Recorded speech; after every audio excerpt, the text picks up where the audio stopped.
Hey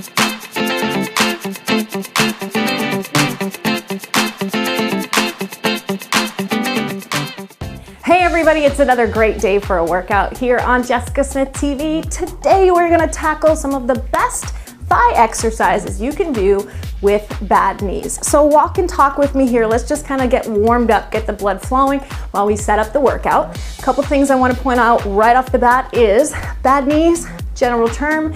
You may be working with a specific injury or condition, so please make sure that you listen to your body. Not all exercises are suitable for everybody, so pay attention to what works for you, and of course, make sure you honor your doctor's or your physical therapist's recommendations for what's good for your knees. So we're gonna walk it out here. We're gonna start with our first exercise, which also will kind of continue our warm-up, and I call it a pendulum leg swing. Now there's some balance involved, so if you need to, hop over closer to a wall in case you need to hold on to it, or a chair. So we're gonna start off by standing on one leg, just finding our balance. You're gonna tap your opposite leg out to the side. So there's a little softness in the knee, not a huge bend, just a little softness. Abs are in tight. We're gonna lift that outside leg up, flexing the foot. Now I want you to sweep the leg across your body in the front, squeezing through your inner thighs. So we sweep it out to the side and cross it over. So let's start counting our reps right here. We have 1 and in, 2, think of lifting your heel as it crosses, 3 and sweep, 4 and sweep, good, 5 and cross, 6, lift the heel, 7, that's it, 8, keep going, you lift as high as you can, 9 and sweep, this is 10, we're gonna go for 10 more higher reps because we're not using weights.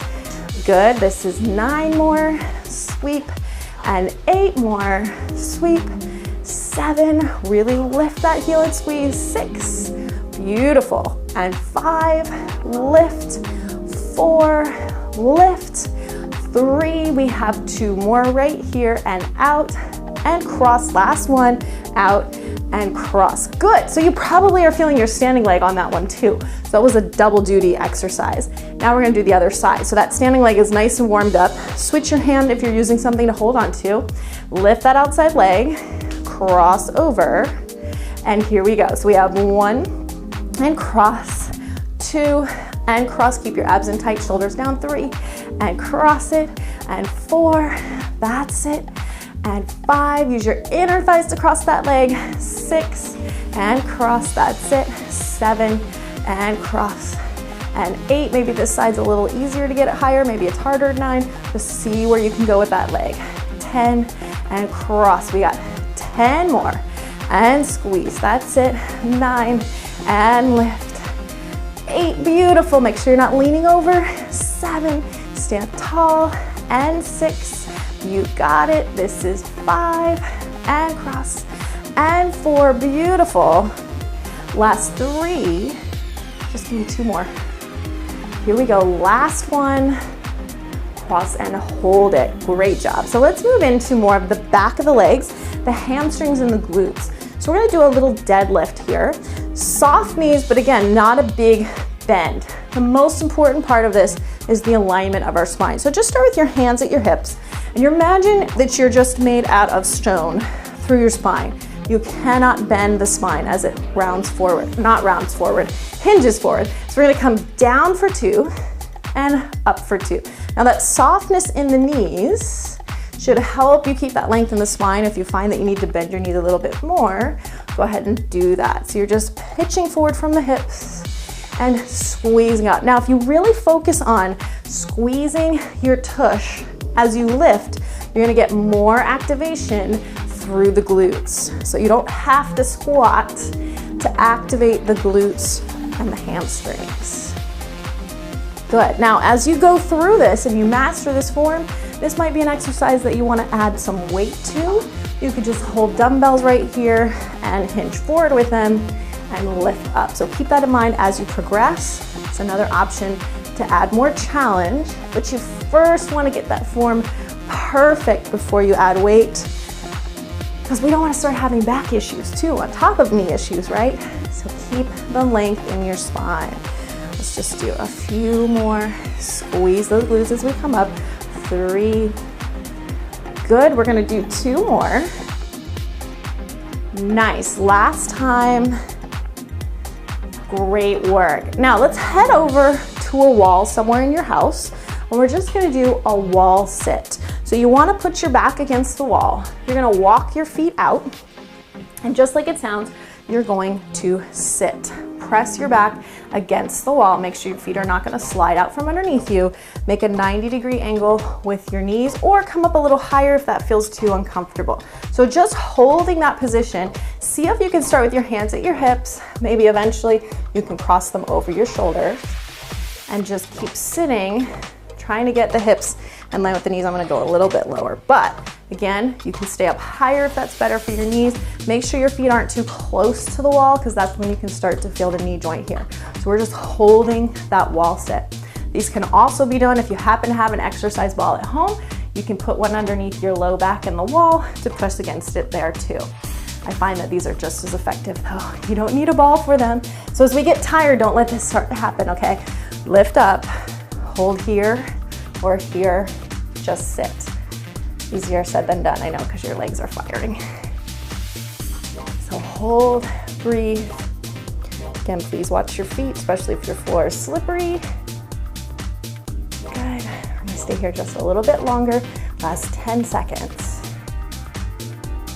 Now coming out of it is really key to protecting your knees. Put your hands against the wall, slowly push yourself up. So there should really be as much bend as you just sitting down into a chair and coming back up for that wall sit.